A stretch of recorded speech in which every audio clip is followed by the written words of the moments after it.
निसार में तेरी गलियों के ए वतन जहां चली है रस्म के कोई न सर उठा के चले जो कोई चाहने वाला तवाफ को निकले, नजर चुरा के चले जिस्म जा बचा के चले।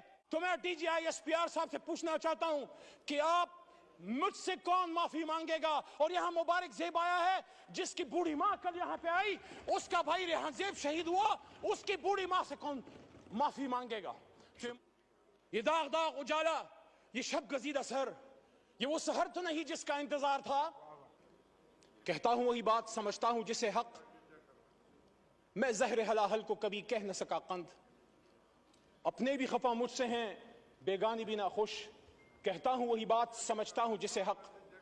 मेरे दोस्तों और मेरे भाइयों, आज से 2 साल पहले 9 अप्रैल की रात, जब आप मेरे बहुत से बहन भाई जो वहां बैठे हैं, आप यहां विराजमान थे और मैं हुकूमती बेंचेस पे पीछे शेख साहब की यहां मैं बैठा हुआ था, जो मेरी कुर्सी थी, और मेरे सामने मेरे लीडर की कुर्सी खाली थी। और मुझे ये लगा कि जिस तरह 3.5 साल मैंने अपने हुकूमत का दिफा किया, जो मेरी ड्यूटी थी, उस रात भी मैंने अपना फर्ज निभाना है।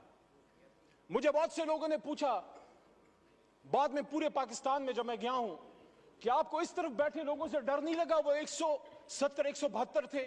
मैंने कहा नहीं, सियासी इख्तिलाफ था, लेकिन वो मैं उनको अपना जाती दुश्मन नहीं समझता था। तो आज जो मैं ये बात करना चाह रहा हूं वो ये है कि जब पिछले 2 साल की तरफ मैं मुड़ के देखता हूं तो मुझे वही कहानी, खुर्शीद शाह साहब आपकी भी तवज्जो चाहिए, आप मेरे कायदे हिज़्ब इख्तिलाफ रहे हैं, तो मुझे वही कहानी रेप्लिकेट होती नजर आती है जो आज से 50 साल पहले इस ऐवान के एक मुंतखब कायदे ऐवान को जब फांसी के तख्तेदार पे लटकाया गया। पाकिस्तान तो नहीं बदला, फर्क सिर्फ यह है कि कभी हथकड़ी डाल के नवाज शरीफ की तरह जहाज में बैठा के मुल्क से दरबदर कर दो, कभी बेनजीर भुट्टो की तरह, शहीद की तरह। बाप फांसी पे चढ़ चुका है, बेटी को पाकिस्तान में रहने की इजाजत नहीं, मां समेत उसको मुल्क से दरबदर कर दिया गया, जो वो पता नहीं 17, 18 या 20 साल की होगी, मुझे नहीं पता, but she was young and unmarried at that time. वापस आती है, फिर दरबदर की जाती है, and she was forced to go to exile once again, and her life ended in Liaquat Bagh, where she was martyred on 27 December 2007. वही लियाकत बाग जो एक और लीडर हमारा कायदे आजम का दायां हाथ खा चुका है। रावलपिंडी जहां से पाकिस्तान को मजबूत होना था, मजबूत होना है और मजबूत होगा, उसी रावलपिंडी में लियाकत अली खान शहीद हुआ। वही लियाकत अली खान जो मुझे एजाज हासिल है, मेरा दादा पीर मोहम्मद खान उसका कायदे आजम का एक अदना कारकुन था। लियाकत अली खान साहब तहरीक पाकिस्तान में मेरे गांव, और आपको सर पता है, आप इलाके को जानते हैं, मेरे गांव अमीर मकाम साहब से मुखातिब हूं। ये सवात जब जाते हैं हाथियान और शिरगढ़ से आप गुजरते हैं मेरे भाई, मेरे गांव लियाकत अली खान साहब आए, मेरे घर में क़याम किया, सरदार अब्दुल रब नश्तर उनके साथ थे, और वहां से 47 में काफिले गए पाकिस्तान को आजाद करने के लिए। मिंटो पार्क, जिसको फिर बाद में वहां मीनारे पाकिस्तान बना, वहां पीर मोहम्मद साहब, गुलाम मोहम्मद खान लूखोड़ और खैबर पख्तूनख्वा से मुस्लिम लीग के काफिले लेके गए। वही मेरे लीडर इमरान खान साहब के वालिद इकराम उल्लाह नियाजी भी वहां मौजूद थे। तो जब हम भी पाकिस्तान बनाने वाले हैं, आप भी पाकिस्तान बनाने वाले हैं, तो फिर बार बार क्यों हमें ये कहने की जरूरत पड़ती है कि निसार में तेरी गलियों के ए वतन जहां चली है रस्म के कोई न सर उठा के चले जो कोई चाहने वाला तवाफ को निकले, नजर चुरा के चले जिस्म जा बचा के चले। मेरे भाई तार और छोटा भाई बैठा है, मैं एहतराम करता हूं आपकी जमात की सियासी लीडरशिप की जदोजहद का जो अगर उन्होंने की है, लेकिन जहां हम इस बात को कंडेम करते हैं कि जब एक ताले आजमा परवेज मुशर्रफ ने एक मुंतखब वज़ीर आज़म जिससे हमें लाख इख्तिलाफ है, कभी मैं मुस्लिम लीग नून का ना वोटर रहा हूं, ना सपोर्टर रहा हूं, ना कारकुन रहा हूं, लेकिन हथकड़ी डाल के जब मुल्क बदर किया गया तो फिर आपसे भी एक्सपेक्टेशन है कि आपका भी लाख इख्तिलाफ होगा। लेकिन जब आप यहां तशरीफ फरमा थे, यही शहबाज शरीफ साहब कायद हिज़्ब इख्तिलाफ की कुर्सी पे होते थे, सामने असद भाई जो मेरी शमूलियत मेरे इनके हाथ में हुई, हमने तहरीक इंसाफ में जब शमूलियत की, मैं जब बाकायदा शामिल हुआ, असद कैसर साहब 2011 में आए, हमें शामिल किया, उसी कुर्सी पर बैठे होते थे। 1996 में मेरे खानदान ने, जब चिराग निशान था इमरान खान का, बला नहीं था, तब मेरे खानदान ने वोट किया है। लेकिन वहां उस कुर्सी पे जो आदमी बैठा होता था, इमरान खान, वो चाहे आप उसको पसंद ना करें, आपको पसंद ना आए, लेकिन कायदे ऐवान तो था। उसको इसी पाकिस्तान में वजीराबाद में गोलियां मारेगी, 4 गोलियां खा के वो बैठा है अडियाला जेल में। क्या अडियाला गुंटानामो वे है जनाब स्पीकर साहब, डिप्टी स्पीकर साहब? वहां पाकिस्तान का आईन नाफिज अमल नहीं। आज भी हम अपने लीडर से नहीं मिल सकते। कल पाबंदी दोबारा लगी है। मैं बतौर इस ऐवान के एक मुंतखब मेंबर की, जब मैं जेल में था, मैं एक्सपेक्ट करता था कि ये ऐवान इमरान खान के लिए नहीं, अपने एक साबिक कायदे ऐवान के लिए खड़ा होगा। यहां से मुजम्मती करारदादें पास होंगी और यहां वोट को इज्जत दो कि हमारे साथी या बेनजीर भुट्टो और भुट्टो साहब की, उनकी अलमनाक जो हादसात हुए हैं, उनके दाई, उनके अमीन खड़े होंगे और वो कंडेम करेंगे और वो डिमांड करेंगे कि पाकिस्तान के एक साबिक वजीर आजम पे जानी हमला किसने किया, ये किसका सिक्योरिटी फेलियर है। वो कैमरे जो जज साहिबान के बेडरूम्स में लग सकते हैं, उन कैमरों से वो दहशतगर्द कैसे छूट गए जिन्होंने जाके कभी बेनजीर को शहीद किया, कभी इमरान खान पे हमला किया।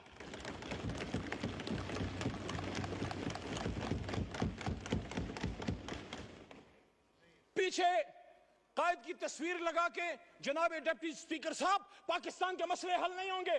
इसी कायद की तस्वीर को लगा के पाकिस्तान के लोगों के ऊपर बूटों से उनको रौंदा जाता है। किसी को शक है तो कल जाके आजाद कश्मीर में देख ले, कल आजाद कश्मीर में क्या हुआ है। वो नजारे हम नहीं देखना चाहते। हम मकबूजा कश्मीर को एक जन्नत नजीर कश्मीर दिखाना चाहते हैं। क्या लड़के होगा जो कल शाम हुआ है? कायद आजम ने 1948 में जनाब डिप्टी स्पीकर साहब फरमाया था, और आर्म फोर्सेस को कोटा स्टाफ कॉलेज में जाके बात करते हैं, कायद की बात करें, बताएं इनको, जिनको कायद की फरमान और जिनको कायद पसंद नहीं है, जिनको कायद की लीडरशिप के अहकामात पसंद नहीं है, वो फिर अपने लिए कोई और मुल्क जाके ढूंढ लें। पाकिस्तान में रहना है तो कायद की स्टेटमेंट्स, उनके हुक्म पे पाकिस्तान चलेगा। 1948, founder of Pakistan, Quaid Azam Mohammad Ali Jinnah staff college says, arm forces को कह रहे हैं, आई होप इसको बीप ना कर दिया जाए, ये कायद आजम का फरमान है, इमरान खान का नहीं। आपको आदत पड़ गई है बीप करने की। आई वॉन्ट टू रिमेंबर, आपकी इजाजत से, that the executive authority flows from the head of the government, which is the chief executive, which is the Prime Minister of Pakistan. उसको गवर्नर जनरल होते थे sir. This is the legal position. Do not forget that the armed forces are the servants of the people. मत भूलें कि armed forces पाकिस्तानियों के खिदमत गुजार हैं। You do not make national policy. Armed forces को कह रहे हैं कि आप national policy नहीं बनाते। It is we the civilians. ये civilian leadership, ये जो 25 करोड़ की नुमाइंदा, ये जो गुलदस्ता इधर बैठा है, फॉर्म 47 या 45 पे बाद में आएंगे। इस वक्त ऐवान की बात है, यहां से पॉलिसी बनेगी। मैं नहीं कह रहा, वो कह रहा है। This is the legal position. Do not forget that the armed forces are the servants of the people. You do not make national policy. It is we the civilians who decide these issues, and it is your duty to carry out these tasks with which you are entrusted. क्या 1958 में हुआ? क्या 1977 में हुआ? क्या 1998 में हुआ? मैं जब 16 फरवरी को एक लंबी जुदाई, लंबी कैद के बाद पहली बार अपने लीडर इमरान खान साहब से मिला,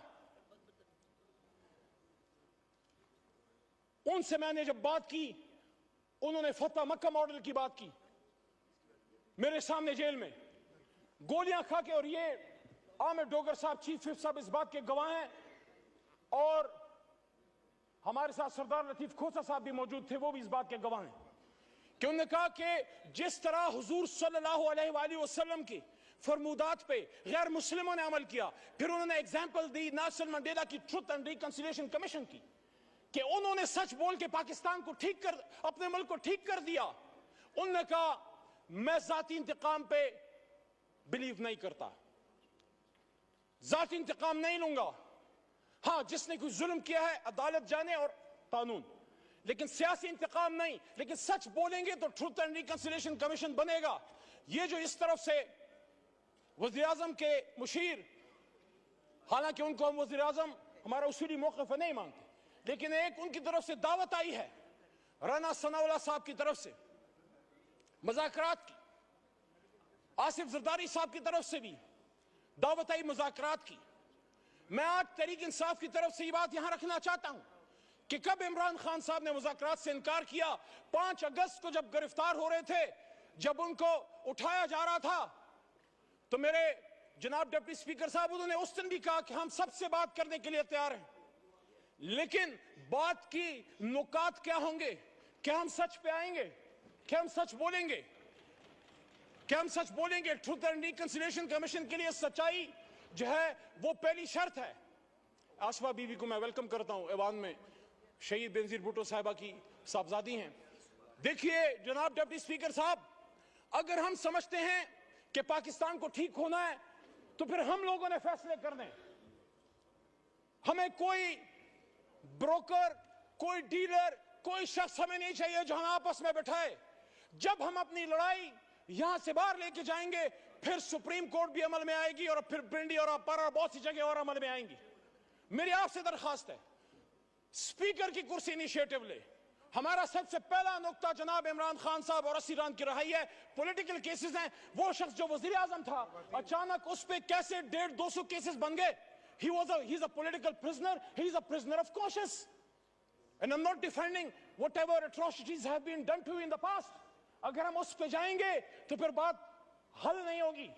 यहाँ इजाजुल हक साहब भी मौजूद हैं, उनसे एहतराम का रिश्ता है, लेकिन जो हुआ माजी में वो ठीक तो नहीं था।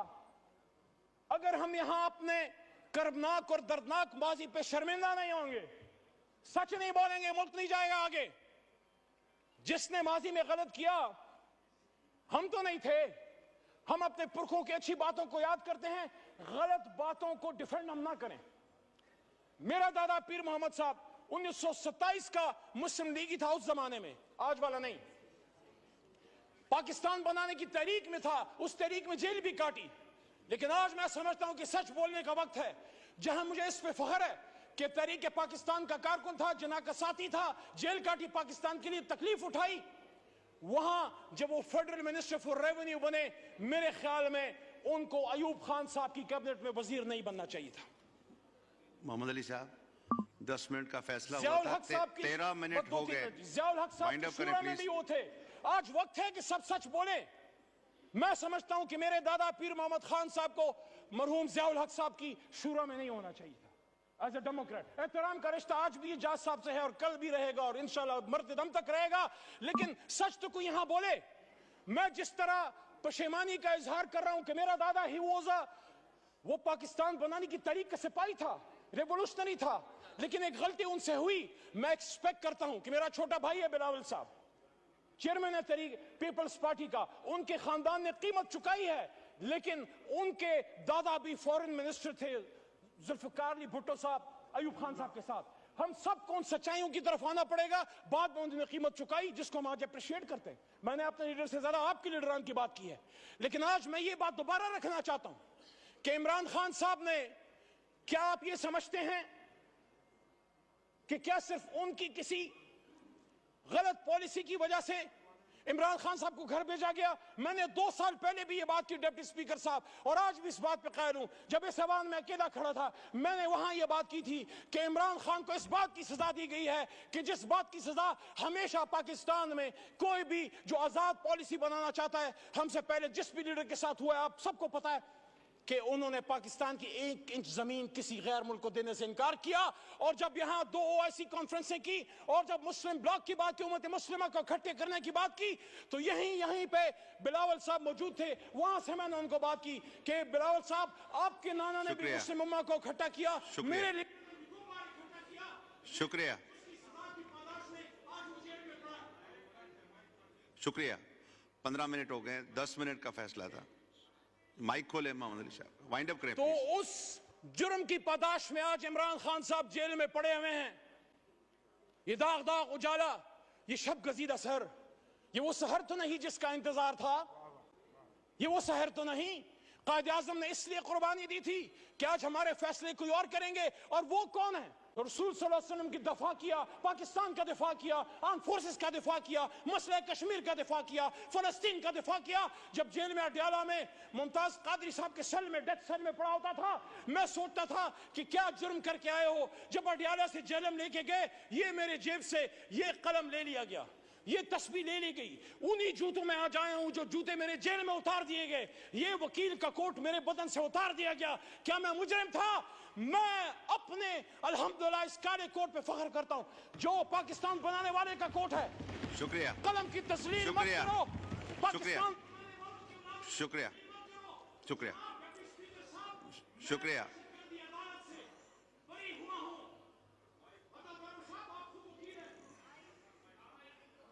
वाइंड अप करें, वाइंड अप करें। मोहम्मद अली साहब जी, वाइंड अप करें प्लीज।